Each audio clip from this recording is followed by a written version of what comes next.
I grew up in Hockenheim, and Hockenheim in Germany is the Formula One town. And when I was young, every other week I've been on the racing course of Hockenheim, and my whole family, especially the men in my family, were enthusiastic about car races.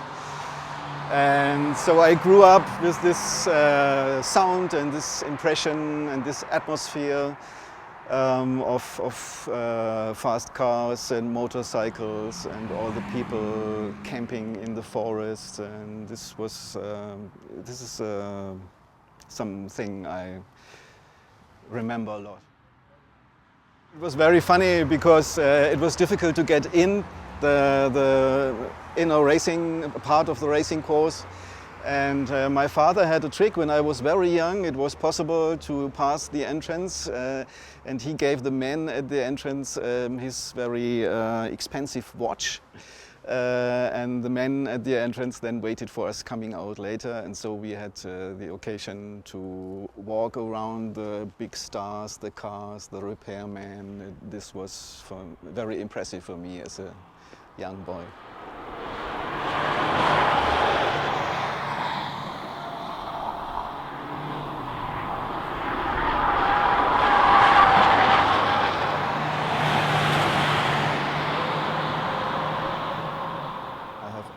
Often this sound in mind from cars passing by, doing this Doppler effect that is dependent on the speed the car has when it passes by.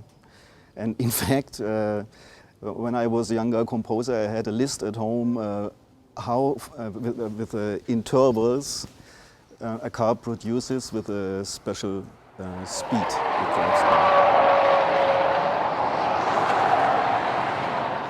So when I remember, well, it's possible to make a fifth, and then it becomes very, very fast. Not possible for a car, then for planes, perhaps. And the other thing is this backwards sounds I'm obsessed with. I always try to get away from this, and they follow me with my whole composer life. And if you put together a forward and backward sound, like from piano or percussion sound, it remembers me of these Doppler sounds too. And it's for me, what's important for me is that it's a kind of synonym for energy and speed and moving.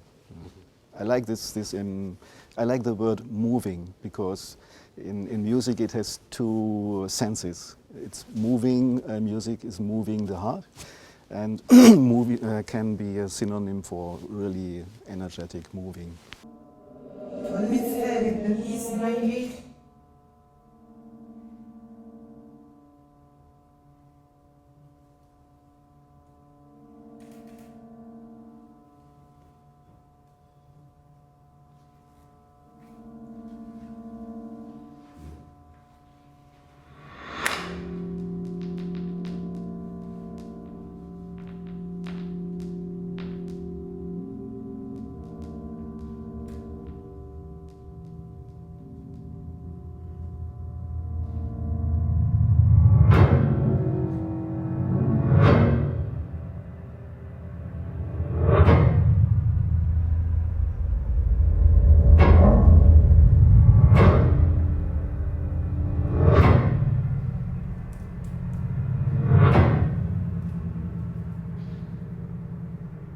Mach 7 is a kind of Schlüsselwerk in my music.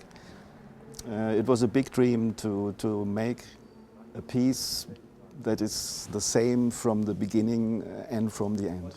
So a totally palindrome. Yeah. And Mach 7 is one of these total symmetric pieces. I also made an orchestral piece with the same form. But in Mach 7, the smallest, a single note of the piano is forward and backward the same, and the parts, and the bigger parts, and the whole piece. If you play it reversed, it's almost the same sound, really the same sound, not backward sound, but the same sound as when you play it the right way.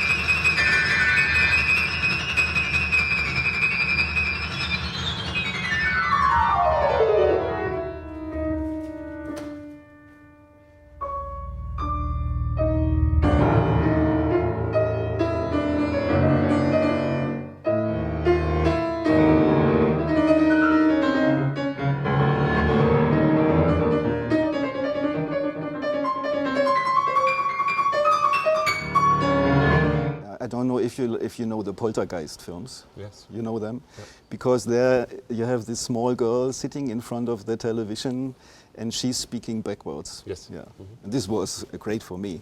I before worked with this backwards thing, and then I found a lot of backwards passages in films and in other music, and this Poltergeist was so great, with the small girl calling her mom, speaking backwards out of the television. I can see you, Mommy. Where are you? Mommy!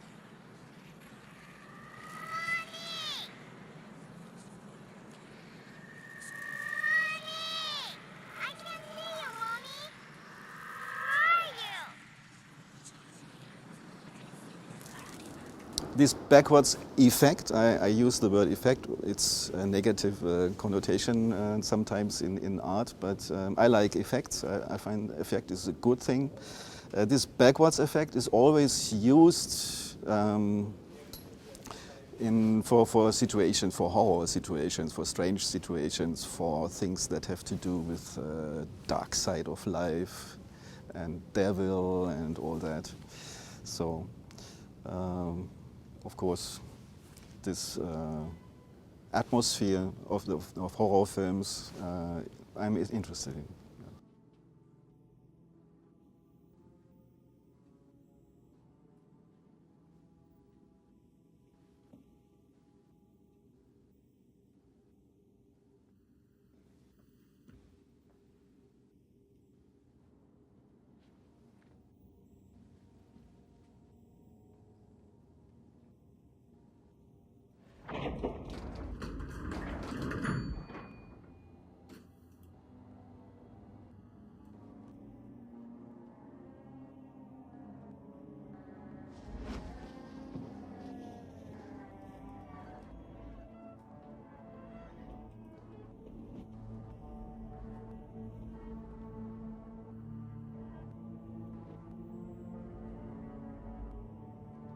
Gordon!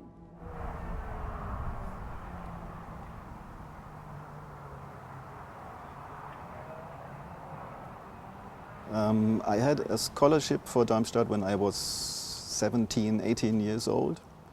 And I was very proud because I was young and I was totally surprised by this scholarship. I didn't know anything about it. It was just a letter coming from the town of Mannheim. You have a scholarship. Then I went there with a lot of expectations, you say, Erwartungen. And I was totally shocked and disappointed there. It's very difficult to tell this.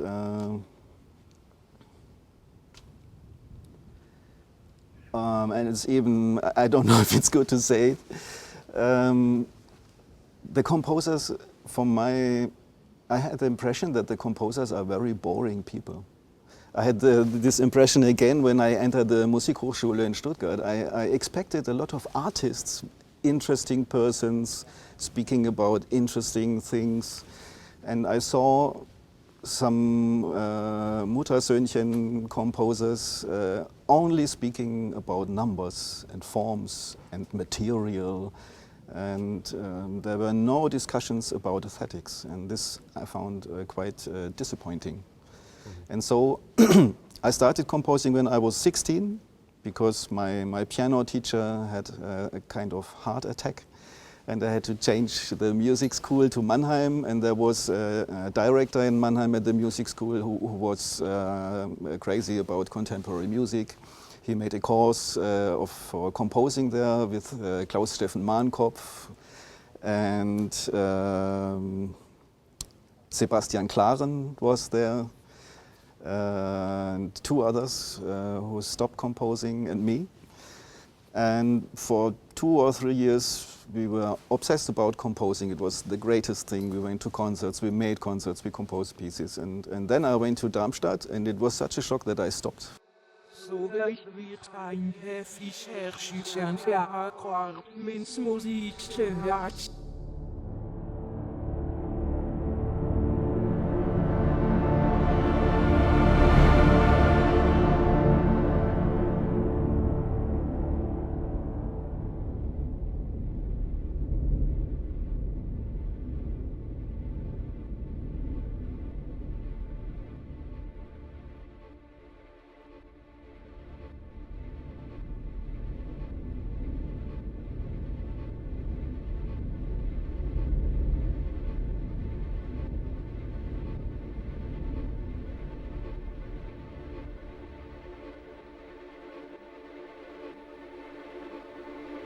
The music theater came from Hans-Peter Jahn in Stuttgart, because he gave me the possibility to take part in this music theater project in Stuttgart, and this was for me the first contact with music theater.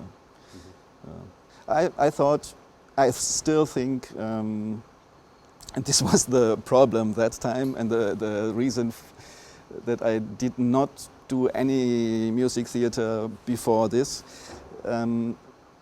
In my opinion, it's not possible at the moment to combine text and melodies. In German you have the word vertonen. Perhaps there's an existing English word for this, putting text into music, into melodies. I think this is not possible at the moment, and so it's not possible at all to write an opera, for example. Why so? Because it's not funny to see people on stage walking around and singing text with contemporary music melodies, jumping 7th and 9th intervals, because or decomposed speech. It was interesting in the 70s perhaps to try this once, but now, 50 years after, it's embarrassing.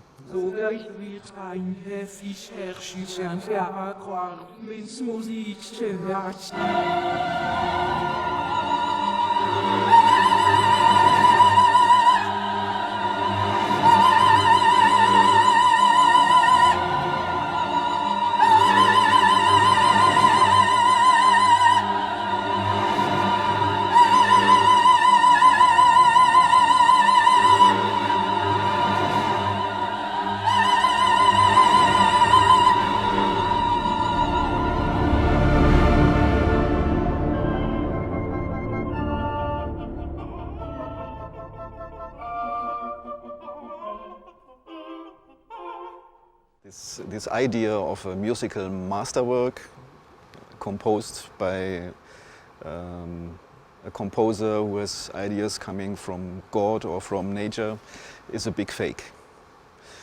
I think that compositions are just coming out of a person who had a lot of input before, and it's not individual at all. There's an individual part, of course, but it's not a whole thing as an individual masterwork.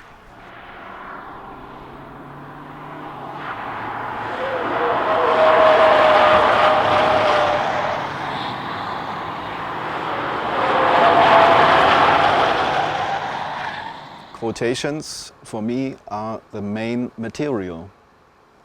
I can just use parts of other music, of other compositions that have already a kind of atmosphere, a kind of sense, I can use this atmosphere and this sense and put it together with other atmospheres and other senses. And this is for me composing at the moment, for me personally and perhaps for our times too. A quotation is not an alienation of a part of another piece, but I do not alienate a part of another piece, but I quote already the alienation itself.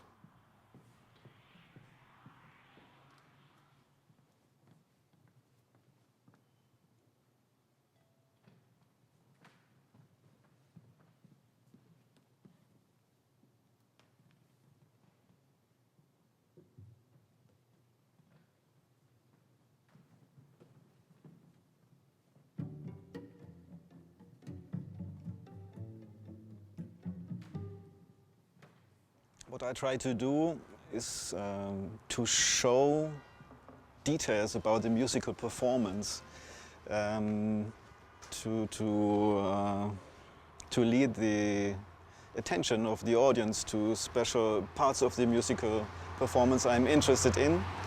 And actually, every musical performance is a kind of restriction, because even for a Beethoven sonata, the piano player has to play in the right millisecond the right note. But in my piece, Exit to Enter, this is very visible because of the work with the video and the instrumentalists often coming and going.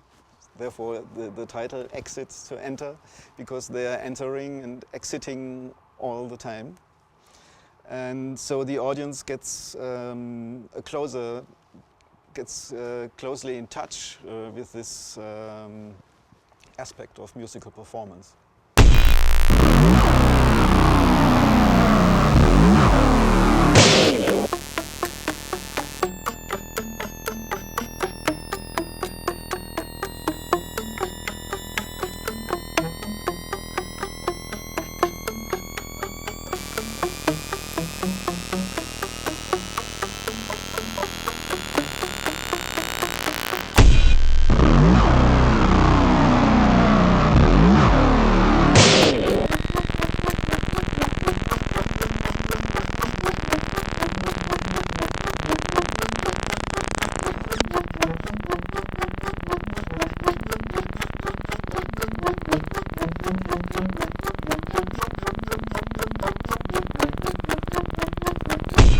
Of course, even in life,